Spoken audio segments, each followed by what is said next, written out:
2025ನೇ ಸಾಲಿನ ಯುಪಿಎಸ್ಸಿ ಪರೀಕ್ಷೆ ಫಲಿತಾಂಶ ಪ್ರಕಟ ಆಗಿದೆ. ಪ್ರಥಮ ಸ್ಥಾನ ಪಡೆದಂತ ಅನುಜ್ ಅಗ್ನಿಹೋತ್ರಿ, ರಾಜೇಶ್ವರಿ ಸುವೆ ದ್ವಿತೀಯ ಸ್ಥಾನವನ್ನ ಪಡ್ಕೊಂಡಿದ್ರೆ, ಇನ್ನು ಆಕಾಶ್ ದುಲೆ ಮೂರನೇ ಸ್ಥಾನವನ್ನ ಪಡ್ಕೊಂಡಿರೋದು. ರಾಘವ್ ನಾಲ್ಕನೇ ಸ್ಥಾನವನ್ನ ಪಡ್ಕೊಂಡಿದ್ರೆ, ಇಶಾನ್ ಭಟ್ಟಾಗರ್ ಐದನೇ ಸ್ಥಾನವನ್ನ ಪಡ್ಕೊಂಡಿರೋದು. ಇನ್ನು 1087 ಖಾಲಿ ಹುದ್ದೆಗಳ ಪೈಕಿ 958 ಅಭ್ಯರ್ಥಿಗಳ ನೇಮಕಾತಿ. ಕರ್ನಾಟಕದ ಒಟ್ಟು 25 ಮಂದಿ ಅಭ್ಯರ್ಥಿಗಳು ಆಯ್ಕೆಯಾಗಿದ್ದಾರೆ. ಕಿರಣ್ ಕಮಾಟೆ ಕರ್ನಾಟಕಕ್ಕೆ ಮೊದಲ ರ್ಯಾಂಕ್ ಅನ್ನ ಪಡ್ಕೊಂಡಿರುವಂತಹ ಅಭ್ಯರ್ಥಿ. ಒಟ್ಟು 958 ಹುದ್ದೆಗಳಿಗೆ ಇವರು ಆಯ್ಕೆ ಆಗ್ತಾ ಇರುವಂತದ್ದು. ಅದರಲ್ಲಿ ಕರ್ನಾಟಕದವರು 25 ಜನರು ಆಯ್ಕೆ ಆಗಿದ್ದಾರೆ. ಕೇಂದ್ರ ಲೋಕಸೇವಾ ಆಯೋಗವು ಈ ಒಂದು ಫಲಿತಾಂಶವನ್ನ ಪ್ರಕಟ ಮಾಡಿದೆ. ಇದರ ಪೈಕಿ ಈಗ ಈ ಒಂದು ಪ್ರತಿಷ್ಠಿತ ಪರೀಕ್ಷೆಯಲ್ಲಿ ಅನುಜ್ ಅಗ್ನಿಹೋತ್ರಿ ಪ್ರಥಮ ಸ್ಥಾನವನ್ನ ಪಡ್ಕೊಂಡಿರೋದು. ಇನ್ನು ರಾಜೇಶ್ವರಿ ಸುವೆ ಎಂ ಅಂತ, ಅದೇ ರೀತಿಯಾಗಿ ಆಕಾಶ್ ದುಲ್ ಇವರಿಬ್ರು ಕೂಡ ಸೆಕೆಂಡ್ ಮತ್ತೆ ಥರ್ಡ್ ಸ್ಥಾನವನ್ನ ಪಡ್ಕೊಂಡಿದ್ದಾರೆ. ಕಳೆದ ವರ್ಷದ ಮೇ 25ನೇ ತಾರೀಕು ಪೂರ್ವಭಾವಿ ಪರೀಕ್ಷೆ ಆರಂಭ ಆಗಿತ್ತು. ತದನಂತರ ಆಗಸ್ಟ್ 22ರಿಂದ 31ನೇ ತಾರೀಕುವರೆಗೂ ಕಠಿಣವಾದಂಥ ಪರೀಕ್ಷೆ ಆಗಿತ್ತು. ಈಗ ಸದ್ಯ ರಿಸಲ್ಟ್ ಪ್ರಕಟ ಆಗಿದೆ.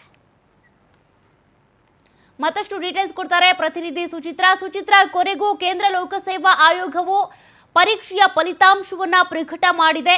ಏನ್ ಡೀಟೇಲ್ಸ್ ಇದೆ? ಯಾರ್ಯಾರು ಯಾವ್ಯಾವ ಸ್ಥಾನವನ್ನ ಪಡ್ಕೊಂಡಿದ್ದಾರೆ?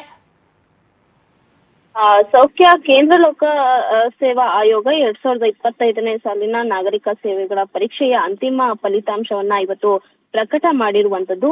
ಅನುಜ್ ಅಗ್ನಿಹೋತ್ರಿ ಪ್ರಥಮ ಸ್ಥಾನವನ್ನ ಪಡೆದುಕೊಂಡಿದ್ರೆ, ರಾಜೇಶ್ವರಿ ಸುವೆ ಎಂಗೆ ಆಕಾಶ್ ದುಲ್ಕ್ ಅಂದ್ರೆ 2ನೇ ಮತ್ತೆ 3ನೇ ರ್ಯಾಂಕ್ ಅನ್ನ ಗಳಿಸ್ಕೊಂಡಿರುವಂತದ್ದು. ಒಟ್ಟು 958 ಅಭ್ಯರ್ಥಿಗಳು IAS ಸೇರಿದಂತೆ IPS, IFS ವಿವಿಧ ಉನ್ನತ ಹುದ್ದೆಗಳಿಗೆ ಆಯ್ಕೆಯಾಗಿರುವಂತದ್ದು.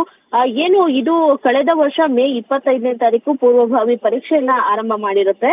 ನಂತರದಲ್ಲಿ ಆಗಸ್ಟ್ 22ರಿಂದ 31ನೇ ತಾರೀಕಿನವರೆಗೂ ಕೂಡ ಮೇನ್ಸ್ ಪರೀಕ್ಷೆಯಲ್ಲಿ ಉತ್ತೀರ್ಣರಾಗಿರ್ತಾರೆ 2736 ಜನ ಅಭ್ಯರ್ಥಿಗಳು. ಆನಂತರದಲ್ಲಿ ಅಂತಿಮ ಸಂದರ್ಶನಕ್ಕೆ ಅಂತ ಹೇಳಿ ಅವರನ್ನ ಆಹ್ವಾನ ಮಾಡಲಾಗಿರುತ್ತೆ.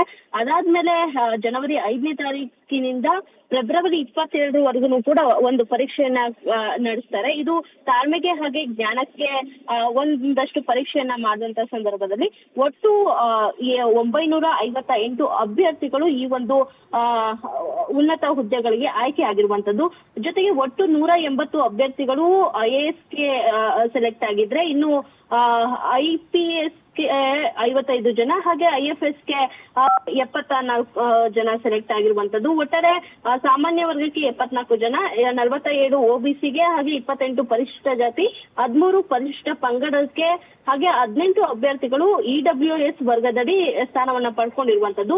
ಇದು ನಾವು ವೆಬ್ಸೈಟ್ ಅಲ್ಲಿ ನೋಡ್ಬೇಕು ಅಂತ ಹೇಳಿದ್ರೆ ಮುಂದಿನ 15 ದಿನಗಳ ನಂತರ UPSC ವೆಬ್ಸೈಟ್ ನಲ್ಲಿ ಈ ಒಂದು ಫಲಿತಾಂಶವನ್ನ ನಾವು ವೆಬ್ಸೈಟ್ ನಲ್ಲಿ ನೋಡಬಹುದಾಗಿರುತ್ತೆ. ಇನ್ನು ಕರ್ನಾಟಕದಲ್ಲೂ ಕೂಡ 25 ಜನ ಅಭ್ಯರ್ಥಿಗಳು ಆಯ್ಕೆ ಆಗಿರುವಂತದ್ದು ತುಂಬಾನೇ ಖುಷಿಯ ಸಂಗತಿ. ಹಾಗೆ ರಾಘವ್ 4ನೇ ಸ್ಥಾನದಲ್ಲಿ ಇದ್ರೆ, ಇಶಾನ್ ಭಟ್ಕರ್ ಕೂಡ 5ನೇ ಸ್ಥಾನವನ್ನ ಪಡ್ಕೊಂಡಿರುವಂತದ್ದು. ದೇಶದಲ್ಲಿ 1087 ಹುದ್ದೆಗಳ ಪೈಕಿ ಇದೀಗ 958 ಅಭ್ಯರ್ಥಿಗಳು ಇದೀಗ ನೇಮಕಾತಿಯನ್ನ ಒಳಗೊಂಡಿರುವಂತದ್ದು. ಸೌಖ್ಯ. ಓಕೆ, ಥ್ಯಾಂಕ್ ಯು ಸುಚಿತ್ರಾ ಮಾಹಿತಿಗೆ.